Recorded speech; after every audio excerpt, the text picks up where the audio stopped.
नमस्कार, आपल्या सर्वांचं स्नॅपशॉट मराठीमध्ये स्वागत. अजितदादांचा जनसंवाद पिंपरी चिंचवडमध्ये सुरू आहे आणि त्यानिमित्ताने भरपूर अशी लोक नागरिक त्यांचे प्रश्न घेऊन येतात. त्याचबरोबर आता एक नागरिक आले, त्यांचा काय प्रश्न आपण जाणून घेऊया. काय प्रश्न सांगा बरं मला. या इकडे इकडे सांगा, काय प्रश्न तुमचा? आम्ही पुण्याचे राहणार आहोत आणि नागरिक आहोत. तर बेसिकली आमचा इश्यू असं झालाय की आम्ही इग्नॉइल म्हणून एक कंपनी आहे पुण्यामध्ये, ज्याचा मेन ऑफिस आहे अहमदाबादला. तर त्यांनी आम्हाला पुण्यामध्ये लोन देतो, मुद्रा लोन आणि गव्हर्नमेंट ऑफ इंडियाचे लोन्स देतो म्हणले. आणि शेवटी त्यांनी आमच्याकडनं फीस घेतल्या आणि त्यानंतर त्यांनी आम्हाला कुठल्या प्रकारची मदत केली नाही.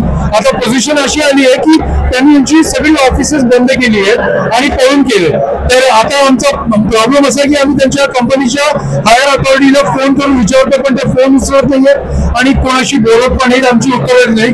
तर आता आम्ही इथे आलो दादांशी बोलायला की आमचे रिफंड आम्हाला द्या, कारण बऱ्याच लोकांनी लोन करून त्यांना पैसे दिले आहेत आणि त्याचे परिणाम असे आले की त्यांच्या फॅमिलीला त्यांची इफेक्ट व्हायला. तर आमची एकच इच्छा की लोकांनी हे पाहावं आणि इग्नॉइल सारख्या कंपनीला सपोर्ट करू नका आणि तुमचे पैसे वाचवा, कोणाला देऊ नका, कारण तुमचं नुकसान होणार आहे. धन्यवाद. मला एक सांगा, दुसरं कोण बोलला दादांना आता प्रामुख्याने तुम्ही काय सांगणार आहे जनसंवाद मध्ये? प्रथमतः मराठी चॅनलचे आम्ही आभारी आहोत की आता ऑल ओव्हर पुण्यामध्ये 7 ते 10 करोड पर्यंत हा फ्रॉड झालेला आहे. इग्नॉल फायनान्शियल प्रायव्हेट लिमिटेड यांनी प्रत्येकाकडून 75,000, 1,20,000 अशा फीज घेतलेल्या आहेत. बऱ्यापैकी 2 लाख 2.5 लाख अशा फीज वगैरे घेऊन MSME लोन करून देतो, तुम्हाला गव्हर्नमेंटच्या स्कीम करून देतो, असे बरेचसे प्रॉमिस केलेले आहेत. सबसिडी करून देतो, असं करून पुण्यामधून 10 ते 12 करोड आतापर्यंत त्यांनी फ्रॉड केलेला आहे. अजून तुम्ही पुण्यापर्यंत पोहोचला होता का? अजून पुण्यापर्यंत नाही, पहिल्यांदाच अजितदादांकडे आलेलो आहेत आम्ही आणि आता पोलीस कमिशनरशी आम्हाला एक कंप्लेंट लॉन्च करावी लागेल. तर ते आमचं आता पुढचं. तुम्हाला कधी कळलं की ही कंपनी अशी फसवी, तुम्हाला म्हणजे फ्रॉड होणार आहे? मला तर 1-1.5 महिन्यापूर्वी आम्हाला कळलं होतं की त्यांचं काहीतरी घपलं चालू आहे आणि त्यांनी आम्हाला रिफंड देतो म्हणलं. कंपनी ना, काय म्हणलं? अहमदाबादची कंपनी आहे.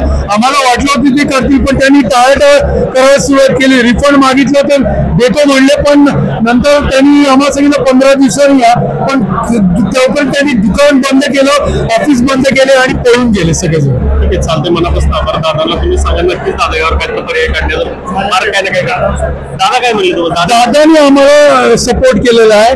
दादानी आम्हाला सांगितलं पुढची कारवाईसाठी त्यांनी आम्हाला इन्स्ट्रक्शन दिलेले. बोलवले दादानी टाउन हॉलला आज संध्याकाळी बोलवलंय त्यांनी 4:30 वाजता पुढच्या कारवाईसाठी.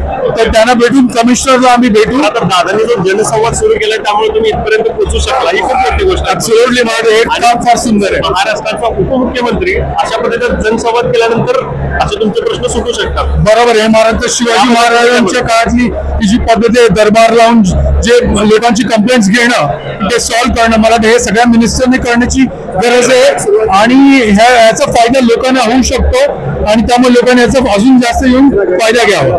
मनापासून तुमच्या साहेबांचा